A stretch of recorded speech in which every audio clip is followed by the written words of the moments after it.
Welcome to SEI Asia's podcast on environment and policy in Asia. In this podcast series, we invite experts to discuss the many critical and complex environmental challenges in Asia and how to find solutions through policy and partnerships.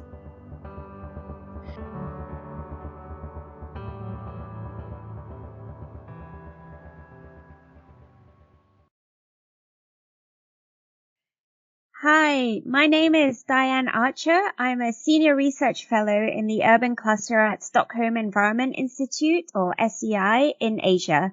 In this episode of our podcast series, we want to talk about air pollution in the world of work and how we can ensure a green transition in the labor sector. Today, I'm joined by Mr. Eric Roeder from the International Labour Organization, or ILO. He is a specialist on green jobs, climate action, and resilience through just transitions. Eric, welcome to the podcast. Thank you so much, Diane. I'm very fortunate to join the podcast. Great. We look forward to the conversation. So maybe we can start with a question about how ILO defines a transition to a green economy. And what does this mean for transitioning the types of jobs that people do? First of all, let me give you a definition of what a just transition is. According to the ILO, a just transition is a process and a goal to undertake climate change actions that equally advance job creation, social justice, and fair transitions for workers, enterprises, and communities on an equal footing. Further on the ILO angle, we really want to push the social justice part of it because we feel that no transition to a greener economy is going to be possible without workers' inputs. So a part of this is there's a shared goal, but different pathways for different countries dependent on their individual context. Providing for all, a just transition will allow us to address both climate changes, but also the sustainable development goals by contributing to decent work, social inclusion, and poverty eradication. And the need for a just transition will be a significant driver of change in the world of work, but potentially positive change. To boil all this down, a just transition would be if, for example, you're working in coal mining or coal-fired power plants and you want to transition to cleaner energy sources, such as intermittent energy sources such as hydropower or solar or wind, then you want to retain those workers that would lose their jobs in the coal-fired power plant and upskill them so they can continue work in greener technology areas. But also there has to be the linkage. It doesn't necessarily mean that if you're working in a cleaner energy area, it mean that it's a safer transition. So we have to look at the occupational safety and health issues that are linked to, say, working on solar panels. There's quite a lot of components to transition to a green economy and green jobs then. And this podcast is actually arising out of a project that is looking at air pollution in the world of work. And we've seen from our project case studies across Southeast Asia that many workers are still working without adequate protection from pollutants, especially those who work in informal jobs and in an informal economy. So how do we ensure that the transition to green jobs also reaches the informal sector, which remains largely unregulated? It's a tough question because in the informal sector, the biggest challenges are that people are in this informality don't have access to social benefits that you could get in the formal sector. So it's a hand-in-hand process dealing with pollution. For example, if we go all the way down to the MSMEs, people that are operating food carts in countries such as Thailand, countries such as Laos, PDR, and around Southeast Asia. How can we improve their occupational safety and health? If their livelihood is simply operating a food cart where they're either grilling banana or grilling chicken or all these types of things, how can we change it and how to move that to a more formal setting? Firstly, it should be a concern to everyone, including the government in these countries, that the smoke from these vending pursuits is somehow mitigated. And some of that is through innovations. And unfortunately, not all the innovations are going to be cost effective, but say changing your grill to away from charcoal to electric, you're still going to produce smoke. So you're going to need a fan that would suck up the smoke and send it higher above in the air around you. I think perhaps the best way to approach these issues is also look at other ways of producing the same food. It doesn't have to be grilled. Perhaps it can be dried. So these are things that need further exploration. But these workers also they could join a trade union, for example, workers that operate food carts. And if a trade union was set up, they could be part of a trade union. And then their voice is collective. Then there's opportunity to move from the informal sector to the formal sector. The co-benefits, obviously, you have to elaborate the co-benefits to people that are in the informal sector so they understand that they can gain access to Social Security, access to better health care, and have a stronger voice as a collective as opposed to a single vendor that could face harassment from other businesses or even from the police and so forth. So these are some of the things to think about and some of the challenges. And can you think of any particular incentives or policies from the side of government that could also help to facilitate this transition, especially in the context of informal workers, whether they're street vendors or maybe small family-run businesses? Before we go into the actual policy, if governments consider what health issues that are related to air pollution and how that impacts not only the vendors, but people who are in the immediate area. I mean, in the long term, what you have is increased healthcare costs as people are exposed to pollutants that can increase their risk of lung cancer and so forth. I would say it was like 15 years ago here in Thailand. I think it was the Bangkok Metropolitan Authority. They tested street dogs and they tested traffic police to see, they checked their lung conditions. They found that 70% of the street dogs who are living along the major roads had lung cancer, and a significant number of police who were directing traffic are also exposed and had lung cancer as well. Since that time, the changes I've seen is there are some masks that reduce the PM 2.5 that the police do wear.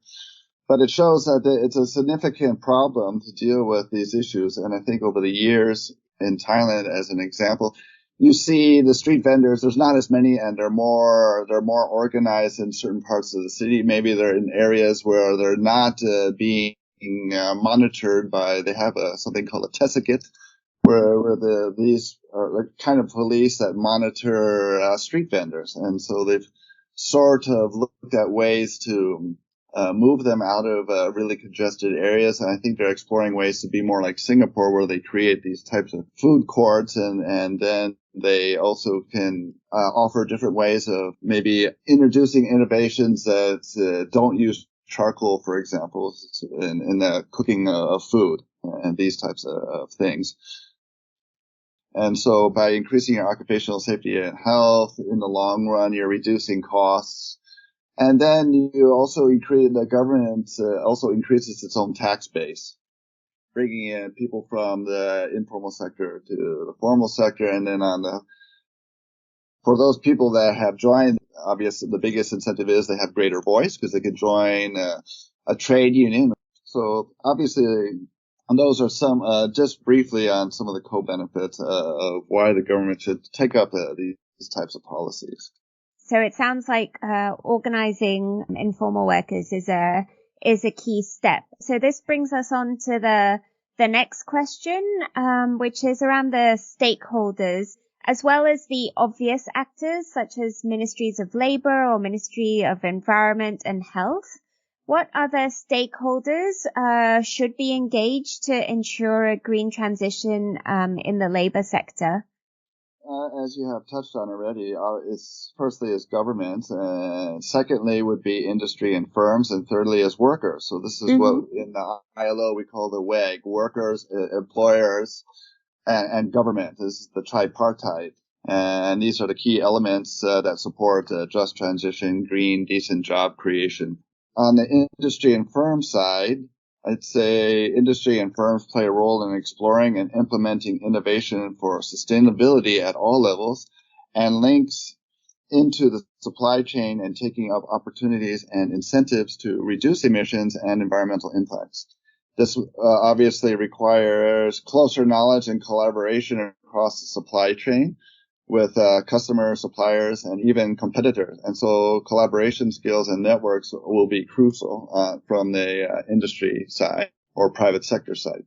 Now, for the workers will play a key role in increased environmental sustainability, as it will be workers who will design and implement new processes and products. As the pandemic has shown, that workers, particularly in the early stages of the supply chain, bear a lot of the risk and cost of our current globalized supply chain system. So protecting and empowering these workers, the majority of which in the sectors that the ILO deals with, such as garments and even off agricultural activities, most of these workers are women, and they will be an essential strategy in strengthening and creating resilience, for example, in the garment supply chain. I think leads on nicely to maybe whether you could share us a couple of case studies, preferably from Asia, about examples where just and green transition in the labor sector has been achieved. And if you have examples that are relevant to air pollution contexts where workers might have been exposed to air pollution and as a result less exposed, that would be great. From my experience working with the private sector, I've come across examples in the garment and textile sector in Vietnam. For example, there's a company that produces denim. It's called Cytex. And what they have done with their factories in Vietnam is they've become a zero emissions or almost zero emissions factory.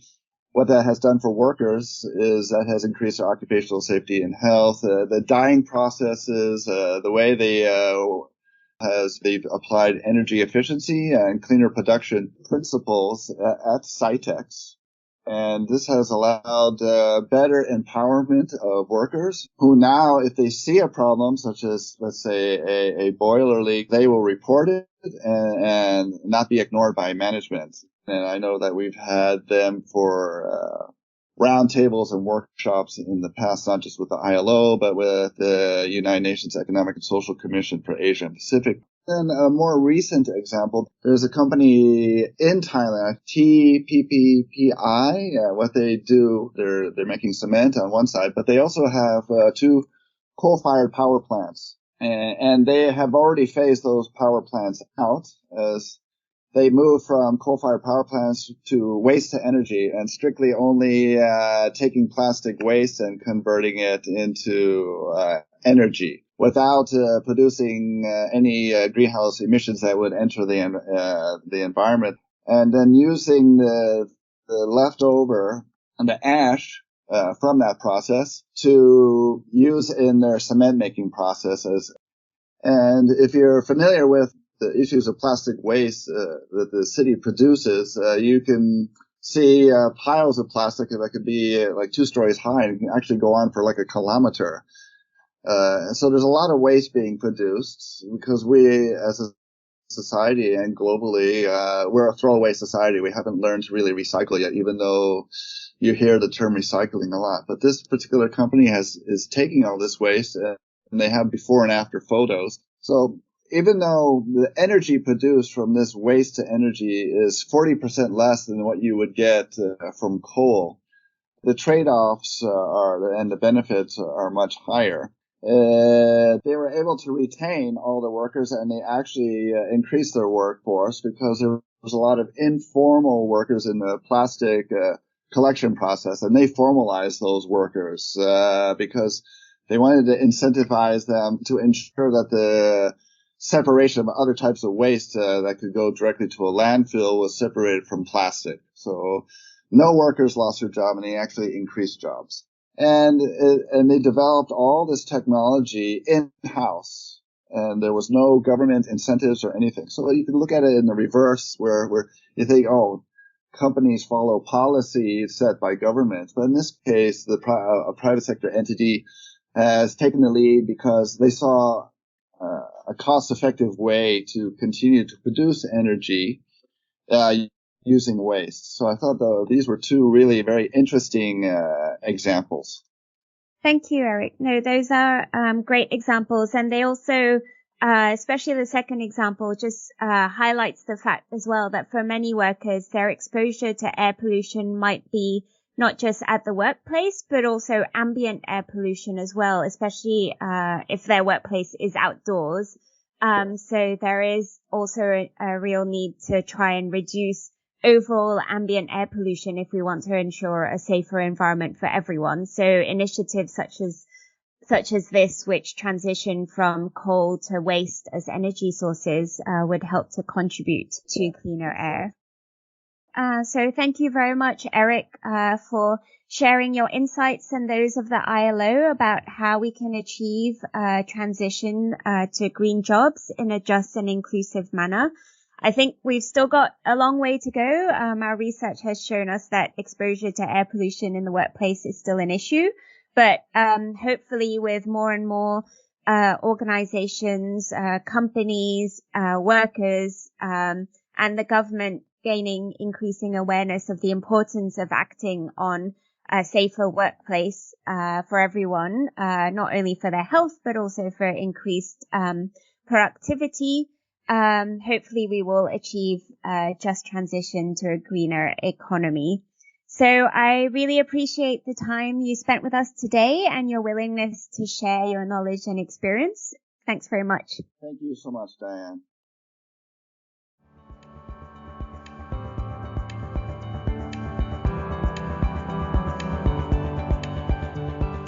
Thank you for listening to SEI Asia's podcast on environment and policy in Asia. For more information on these topics, guests, and our work, please visit our website on www.sei.org.